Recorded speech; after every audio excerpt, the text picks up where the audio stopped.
Selamat pagi, siang, atau sore, Ibu dosen Ratih Anggoro Wilis, SE, MM, DMS, CPOD.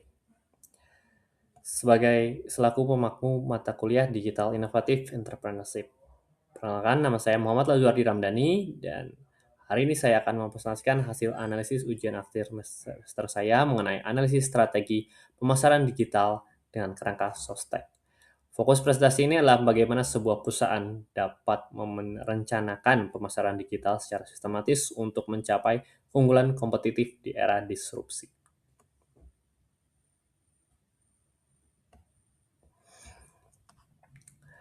Selanjutnya pada slide kedua, sebelum masuk ke kerangka kerja, kita harus memahami esensi dari pemasaran digital itu sendiri. Merujuk pada Chevy dan Chadwick, pemasaran digital bukan sekedar beriklan di internet, melainkan sebuah proses membangun dan memelihara hubungan jangka panjang dengan pelanggan melalui aktivitas online yang terukur serta interaktif. Ada 3 peran strategis utama di sini. Yang pertama, memberikan arah atau visi bagi aktivitas online agar tidak sekedar ikut-ikutan tren. Kedua, menentukan tujuan spesifik yang terintegrasi dengan tujuan bisnis utama. Dan yang terakhir, dan yang paling krusial, menciptakan keunggulan kompetitif yang berkelanjutan atau sustainable competitive advantage. Selanjutnya, strategi ini berfungsi sebagai instrumen analisis lingkungan, baik eksternal atau tren pasar maupun internal atau kapabilitas perusahaan, sebagaimana dikemukakan oleh Cottrell dan Keller. Mengapa perencanaan ini sangat penting? Karena tanpa rencana, perusahaan seringkali terjebak mengejar strategi yang sebenarnya tidak mampu mereka jalankan secara finansial maupun operasional. Perencanaan membantu kita memfilter mana peluang yang nyata dan mana yang sekedar gangguan.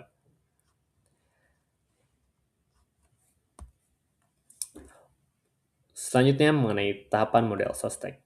Untuk menyusun strategi yang komprehensif, saya menggunakan model Sostek dari Chevy dan Chadwick. Model ini terdiri dari 6 tahapan yang berurutan. Pertama, situation analysis.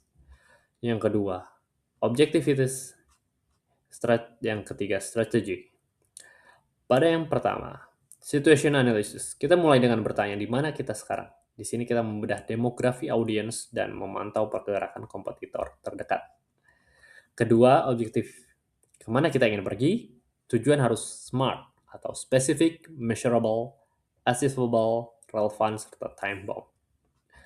Dan yang ketiga, bagaimana cara kita sampai di sana? Atau strateginya apa? Di sini kita menentukan target pasar baru dan KPI yang akan menjadi kompas kita.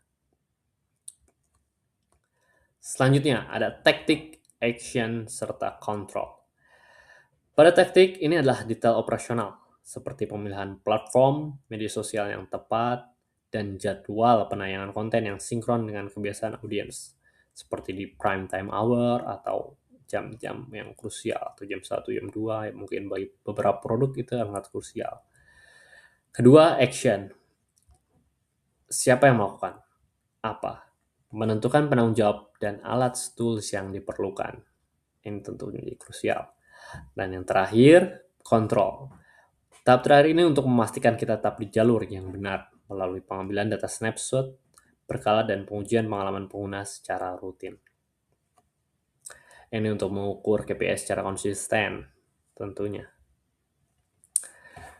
Selanjutnya pada study case, saya mengambil Gojek atau mungkin sekarang sudah beralih menjadi Gojek Tokopedia. Mari kita bedah penerapan nyata konsep ini pada Gojek sebagai platform super app. Yang pertama pada situation. Situation analysis Gojek melihat pain point nyata masyarakat urban, yaitu kemacetan parah.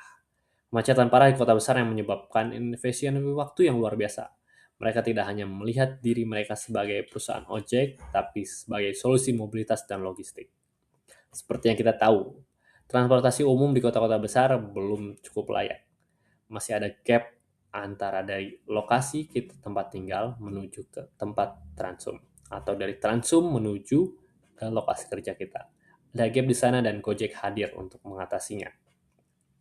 Selanjutnya, objektif. Gojek memiliki visi ambisius untuk menjadi daily app. Artinya dari bangun, tidur, hingga tidur kembali, semua kebutuhan mulai dari transportasi, makan siang via GoFood, hingga bayar tagihan via GoPay dilakukan dalam satu ekosistem. Ini yang merupakan Gojek menjadi super app. Dan yang ketiga, strategi. Strategi kuncinya adalah integrasi ekosistem melalui GoClub. Ini bukan sekadar kartu member biasa, inilah strategi retensi untuk mengunci pengguna agar tetap berada dalam ekosistem mereka melalui sistem poin dan level. Seperti yang kita tahu di GoClub ini ada level-level tertentu dan semakin sering kita menggunakannya ini menjadi candu kita bahwa untuk menaikkan level terus-menerus dan mendapatkan bonus-bonus yang hadir dari level-level tersebut. Selanjutnya ada taktik secara opsional Gojek sangat unggul dalam push notification. Contohnya, mereka menggunakan gaya bahasa atau copywriting yang sangat personal, lucu dan relevan dengan tren lokal, bukan hanya baku atau formalitas belaka. Misalnya menggunakan bahasa gaul yang sedang viral untuk meningkatkan klik aplikasi, sehingga menyentuh rasa penasaran. Selanjutnya ada action. Yang berbahasa sangat terukur, mereka meluncurkan promo tepat pada jam-jam kritis, promo GoFood pukul 11 ketika sedang makan siang, atau sebelum makan siang, dan diskon goret pukul 16 atau saat-saat jam-jam pulang kerja.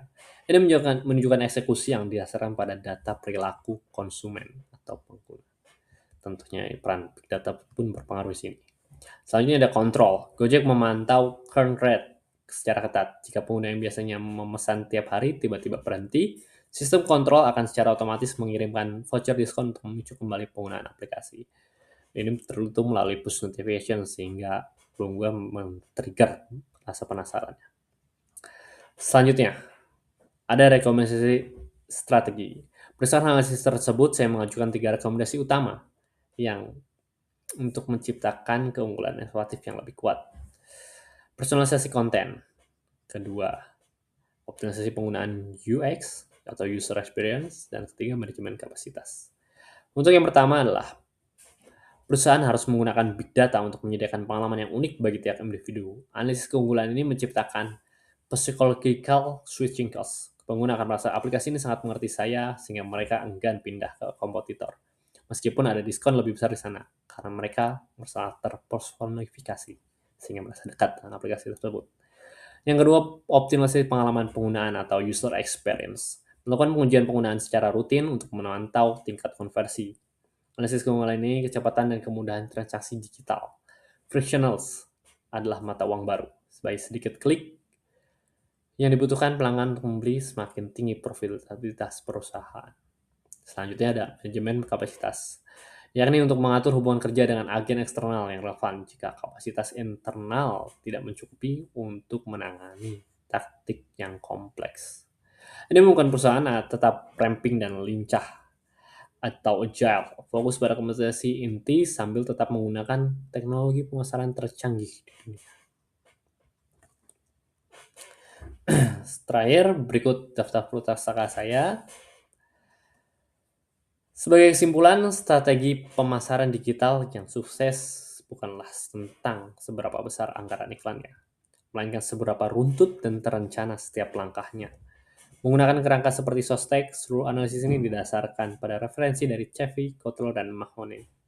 Demikian presentasi UAS saya. Terima kasih atas perhatiannya. Saya Muhammad Lazuri Ramdhani dengan NIM 250201020037 dari kelas MJ 510. Terima kasih. Mohon maaf bila kesalahan. Assalamualaikum warahmatullahi wabarakatuh.